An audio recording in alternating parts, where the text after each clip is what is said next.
Shalom, saudaraku dalam Tuhan. Puji nama Tuhan. Jumpa lagi dengan saya di kesempatan ini. Saudara dalam Tuhan, seorang mualaf di video berikut menceritakan kegiatannya semasih Kristen dulu. Dia mengatakan bahwa dia sering melayani atau melakukan penginjilan. Dan saudara dalam Tuhan, sebenarnya sangat disayangkan sekali ya ibu ini mualaf. Karena kenapa? Dia pernah melihat betapa hebatnya, betapa dahsyatnya karya Roh Kudus. Nah, saudara Tuhan, nanti saya jelaskan, tapi sebelumnya mari kita melihat cuplikan videonya terlebih dahulu. Kait dengan keaktifan ibu menjadi seorang misionaris, karena kan saya dengar juga ibu pernah memurtadkan beberapa orang-orang muslim. Nah, saya pengen tahu juga nih cerita yang itu tuh gimana nih? Ya dulu ada program dari pusat bahwa sebulan sekali kami mengadakan penginjilan ke pelosok-pelosok, khususnya mayoritas Muslim. Nah, jadi di sana bikin KKR atau kebaktian kebangunan rohani. Jadi mengumpulkan semua anggota-anggota, bukan saja hanya sebagai Kristen, tapi yang Muslim juga diajak siapa yang mau ikut. Dan waktu itu penginjilan pernah di Talaut dan juga di pulau-pulau. Ada yang seorang perempuan pakai jilbab, sementara pendeta khotbah, dia datang bersujud di depan pendeta untuk minta masuk Kristen. Karena memang program kami dulunya begitu. Memang sengaja di tempat-tempat Muslim ya, yang mayoritas Muslim. Iya. Supaya yang Muslim masuk Kristen. Supaya Muslim masuk Kristen. Iya. Itu sasarannya itu apakah dia yang, mohon maaf, ekonominya lemah atau gimana? Yang paling empuk, sasaran empuknya? Iya, memang kalau yang katakanlah orang susah ditanggung oleh pimpinan pusat. Ya memang kami sudah berpikir bahwa paling kalau sudah masuk Kristen kan paling akan diusir dari keluarga, tidak akan, pokoknya diambil segala bantuan-bantuan apa tidak lagi dilakukan. Jadi menjadi program untuk pengurus pusat yang akan membantu menyediakan tempatnya, memberi pakaiannya, mengganti pakaiannya. Nah, ada berapa orang yang ibu murtadkan waktu itu? Kalau waktu itu karena penginjilan ya sekitar 2 tahun lebih, kalau seingat saya ada 10 lebih. 10 orang? 10 orang lebih. Ya Allah. Nah, setelah masuk Islam, ibu merasa ini gak sih? Menyesal gak sih waktu itu kayak gitu? Ya memang pertanyaan itu seringkali saya dengar. Juga ada beberapa teman-teman yang dulunya mualaf, karena suaminya meninggal, dia suka kembali ke Kristen dan dia sering bertanya kepada saya, Bu, kalau menurut ibu yang lebih rasa tenang di mana? Kita bilang, ya kalau kita sekarang ini bukan cuma tenang, tapi sangat tenang sekali untuk sekarang ini. Nah, tapi alhamdulillah mungkin dia mulai berpikir untuk tidak akan kembali lagi walaupun suaminya sudah tidak. Tapi saya tetap memberikan support kepada dia agar supaya tetap berpegang kepada akidah yang sudah engkau pegang sekarang. Ya. Nah, kemudian sekarang kegiatan ibu bersama Ayah Sofia ya? Iya. Nah, kegiatan. Baik, saudara Tuhan, itu videonya. Kita sudah simak apa yang disampaikan oleh mualaf di video tadi. Ya, dia menceritakan kisahnya atau kegiatannya ketika dia masih di Kristen dulu. Ya, dia mengatakan bahwa dia sering masuk dalam pelayanan penginjilan dan saudara Tuhan, ya, beliau menyaksikan bahwa ketika seorang pendeta sedang berkhotbah, tiba-tiba seorang perempuan yang memakai jilbab katanya, ya, datang ke depan dan sujud dan meminta supaya dia dijadikan Kristen. Nah, saudara dalam Tuhan, ya, sebenarnya mualaf ini sedang melihat bagaimana dahsyatnya pekerjaan Allah Roh Kudus Tuhan ketika menjamah hati seseorang menjadi orang percaya kepada Tuhan Yesus.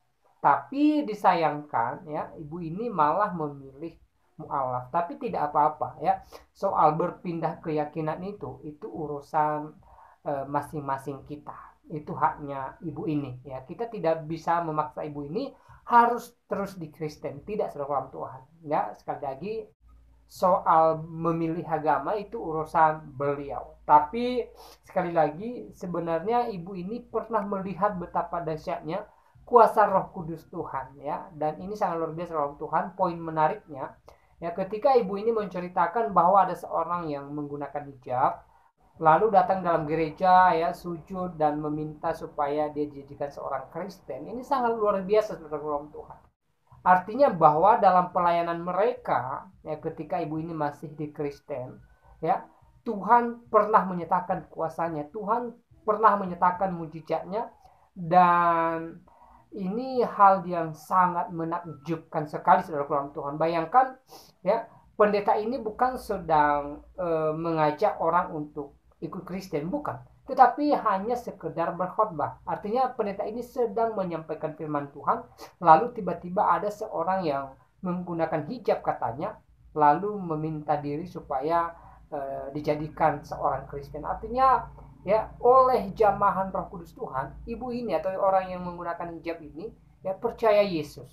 Dan ini hal yang sangat luar biasa, saudara dalam Tuhan. Saya katakan bahwa ya, pekerjaan Roh Kudus Tuhan itu ajaib memang, ya, nyata melalui kesaksian daripada ibu mualaf di video tadi. Saudaraku dalam Tuhan, ya, kita bersyukur kepada Tuhan melalui kesaksian ibu mualaf tadi. Kita boleh melihat bahwa Tuhan tidak pernah meninggalkan kekristenan. Tuhan senantiasa ada bagi orang-orang Kristen. Tuhan senantiasa ada menolong setiap kekristenan. Ya, walaupun beberapa tahun belakangan ini ya, Kristen di beberapa tempat di Indonesia ini sering mengalami berbagai persoalan. Ya, ada penolakan pembangunan gereja, penolakan gereja yang sudah ada. Ya.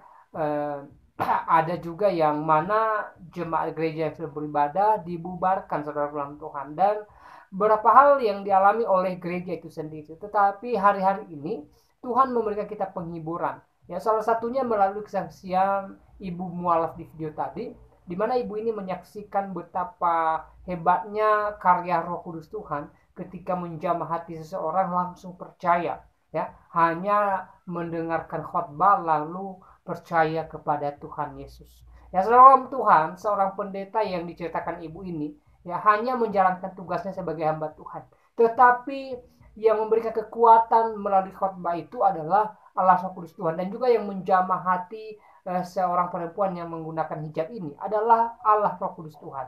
Ya, karena firman Tuhan berkata bahwa setiap orang yang mengaku bahwa Yesus adalah Tuhan, itu pekerjaan atau karya daripada Roh Kudus Tuhan. Tidak ada seorang pun yang percaya Yesus Tuhan kalau Roh Kudus tidak bekerja dalam hatinya. Ini, saudara dalam Tuhan, sangat luar biasa. Sekali lagi, ya, kesaksian ibu tadi walaupun dia udah mualaf, tetapi kesaksiannya sangat memberkati bagi saya, dan saya percaya bahwa ya, saudara terberkati, saudara dikuatkan, saudara diteguhkan bahwa Tuhan kita adalah Tuhan yang hidup, Tuhan yang senantiasa menyertai kekristenan hari-hari ini. Ya. Saudara dalam Tuhan, banyak hal yang dialami oleh Kristen itu sendiri. Ya, berbagai intimidasi yang dialami oleh Kristen beberapa tahun belakangan ini. Tapi saudaraku dalam Tuhan, ada istilah kata mengatakan, ya, Kristen semakin dibabat, semakin merambat. Artinya apa? Bahwa Tuhan bekerja, Tuhan menyatakan pembelaan bagi Kristen sendiri, sehingga Kristen tetap eksis dan Kristen semakin maju. Nah, saudara Tuhan, sebagai anak Tuhan, tugas kita, mari kita doakan gereja-gereja Tuhan hari-hari ini supaya terus ditolong Tuhan, supaya terus dilindungi oleh Tuhan. Dan kita doakan para pelayan Tuhan, mulai dari hamba Tuhan, para penginjil, para pendeta, para penatua, bahkan seluruh pelayan gereja, supaya mereka dipakai oleh Tuhan melalui pelayanan mereka. Banyak jiwa-jiwa yang dituai, satu tujuan, untuk hormat kemuliaan bagi nama Tuhan. Nah, saudara dalam Tuhan, saya tidak panjang lebar menyampaikan pesan melalui video ini. Kiranya video singkat ini memberkati kita, dan Tuhan Yesus memberkati kita semua.